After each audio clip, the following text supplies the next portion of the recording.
بسم الله الرحمن الرحیم.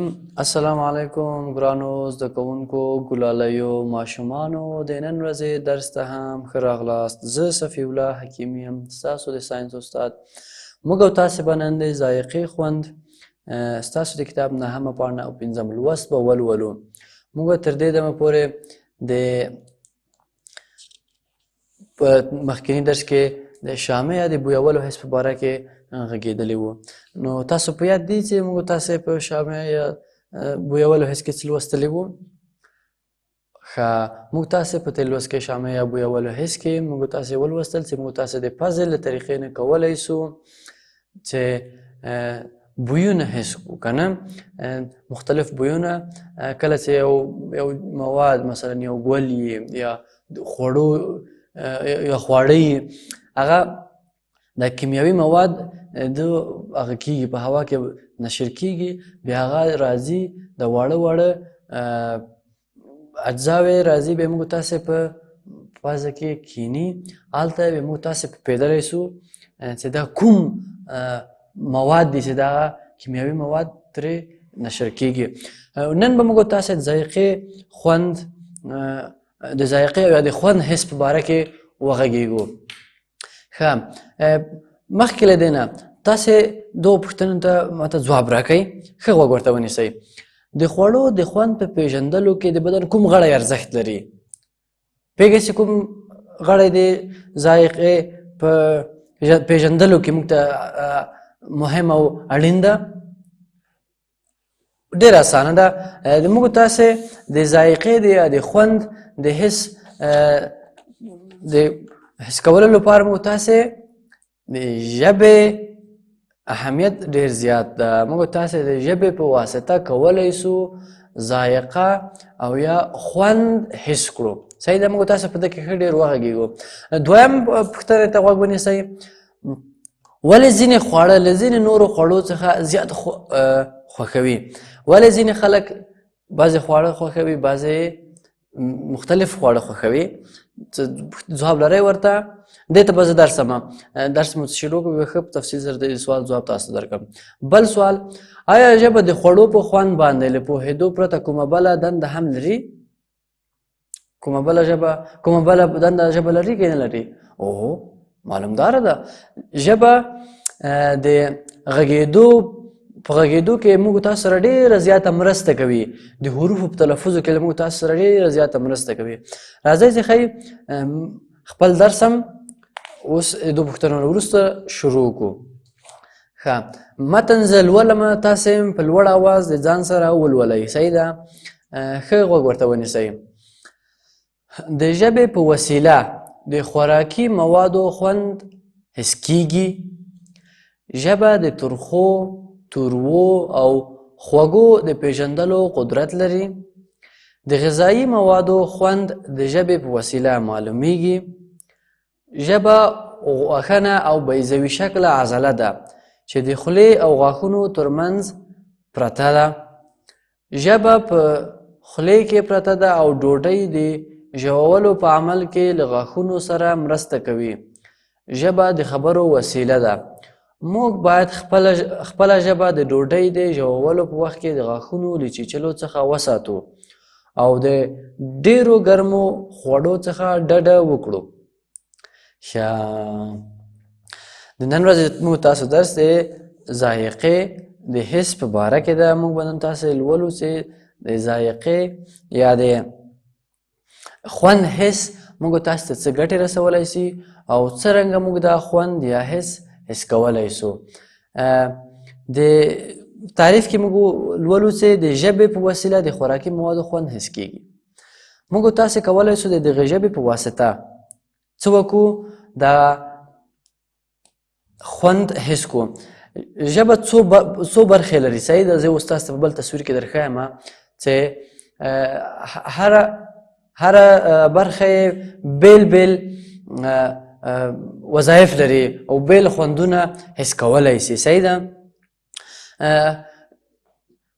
موږ تاسې په تېر درس کې د پزې په باره کې ویلي وو چې کله چې د کیمیاوي مواد په هوا کې نشر کېږي، پزې ته راځي او په پزې په آخر کې هلته داسې کیمیاوي مواد دي چې هلته داسې عصبي حجرات دي چې بیا هلته په عصبي حجراتو کې دلته په عصبي حجرات راځي دا کیمیاوي مواد په عصبي حجراتو کې تجزیه او تحلیل کیږي او مغز ته بیا پیغام لېږل کیږي چې دغه مثلا فلانکی خواړه دي او یا مثلا دغه عطر ده یا دا ګل ده یا هر بد بوی یا ښه بوی موږ تاسې هلته د کیمیاوي موادو د حس کولو حجرات عصبي حجرات لرو.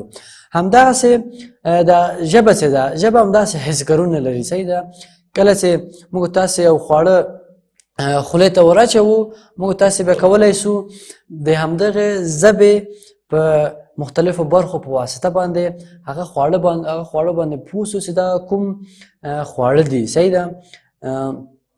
بل مو وویل چې ژبه د ترخو تروو او خوږو د پېژندلو قدرت لري. څنګه ده؟ ژبه 4 مختلفه خواړو خوند حس کولی سي. کوم دی هغه 4؟ ترخه، تروه، خواږه او یو بل ده تروش. صحیح ده. زه به اوس تاسو ته در وښیم په بل تصویر کې چې کومه برخه د کوم خوند حس کولی سي. دغه ژبه تاسې دلته ووینئ دا د ژبې شکل ده. موږ تاسې د ژبې په څوکه برخه باندې د ژبې د څوکې په برخه باندې موږ تاسې خواږه او یا هم خوږ خوند حس کولی سو. وروسته لغه دغه برخه چې تاسې وینئ دغه برخه دواړو خواو ته تروه خوند موږ ته حس کولی شي. تروه او یا هم مالګین. صحیح ده. کله چې موږ تاسې یو خواږه خواړه راواخلو اوس مثلا د مالګه یا د بوره په نظر کې ونیسئ. تاسې د ژبې څوکه بورې ته ورولئ په پوهېږئ چې دغه بوره ده خو د ژبې څوکه باندې تاسې ډېر دغه وړه برخه تاسې ته اوس درښیم ډېره د څوکه یې چې ده که نه په دغه برخه باندې که تاسې مالګه وغواړئ حس کوئ خوند یې وګورئ تاسې نسئ پرې پوهېدئ. صحیح ده. چې مالګه راواخلئ او د دې ژبې څوکه پرې ورکېږدئ تاسو به پرې پوه نه سئ ځکه چې د ژبې د څوکه چې ده دا د خواږه خوند لپاره ده. صحیح ده. وروسته بیا دغه پاتې برخه د تروش خوند لپاره ده. د تروش او د تروو او د مالګین توپیر په څه کې ده؟ تروش شیان لکه لیمو، نارنج دغه تروش شیان دي. صحیح ده. د اسیدي مواد لري. خو تروه او یا مالګین هغه مواد دي چې لکه مالګې غوندې مزه ولري. صحیح ده. او بیا د ژبې پاتې آخره برخه د ترخه حس د حس کولو لپاره ده. ترخه خوند حس کولو لپاره ده. که تاسې د مرچ راواخلئ هغه د ژبې په مخکینۍ خوا کې یعنې ګمان مې هدف مې دغه نیمایي برخه ده. د نیمایي برخې نه را دې خوا هر څومره چې ترخه مرچ هم په دغو ژبې په دغه خوا باندې وګورئ تاسو نه سئ پرې پوهېدئ. او تاسې دا کار کولی هم ځئ امتحانولی هم ځئ. مرچ راواخلئ ښه یې وزویئ خو کوښښ وکړئ چې د دې ژبې آخرې برخې ته یو نه سئ. د دې ژبې آخرې برخې ته یې مه وړئ. په همدا د ژبې په مخه خوا کې د غاښو په کومک سره تاسې ښه وزویئ. د زویېدلو وروسته دغه د ژبې آخرې خوا ته یې مه بیایئ او همداسې تېر کړئ. تاسې به وګورئ چې د ژبې د ترخه خوند باندې به تاسې هېڅ پوه نه سئ. بیا یې تاسو ته وایم د ژبې مخکینۍ څوکه خواږه خوند حس کولو لپاره ده، وروسته له هغه نه بیا د تروو یا د مالګین خوند حس کولو لپاره ده، او بیا له هغه نه پس بیا تروش خوند حس کولو لپاره ده، او بیا د ژبې آخره برخه چې ده نږدې حلق خواته دغه د تاسې د ترخه خوند حس کولو هغه تاسو ته درکوي. صحیح ده، تاسو ته خواږه د ترخه خوند حس کول توان تاسو ته درکوي. ښه، او بل مو څه وویلې، ژبه د خوراکي موادو خوند حس کولو ده. څلور خونده حس کولی شي. کوم څلور خونده دي؟ ترخه، خواږه، تروه او بل تروش خوند. صحیح ده، د غذایي موادو خوند په همدغو ژبې په طریقه باندې سړی په پوهېدلی شي. ژبه غوښه ده، شکل یې ټوله غوښه ده. صحیح ده، او بیضوي ګرد شکل لري چې د خولې او غاښونو ترمنځ پرته ده. په ده باندې هم موږ تاسې پوه اوسئ، د خولې او د غاښونو په منځ کې پرته ده. ژبه په خولې کې پرته ده او د ډوډۍ په ژولو کې هم مرسته کوي. صحیح ده، ژبه او غاښونه د ډوډۍ په ژولو او په هضمولو کې کومک کوي، خو کوښښ ډېر زیات وکړئ، ځکه چې دغه ژبه د موږ تاسې د غوښې نه جوړه شوې ده چې هېڅکله هم دغه خپله ژبه ونه چیچئ.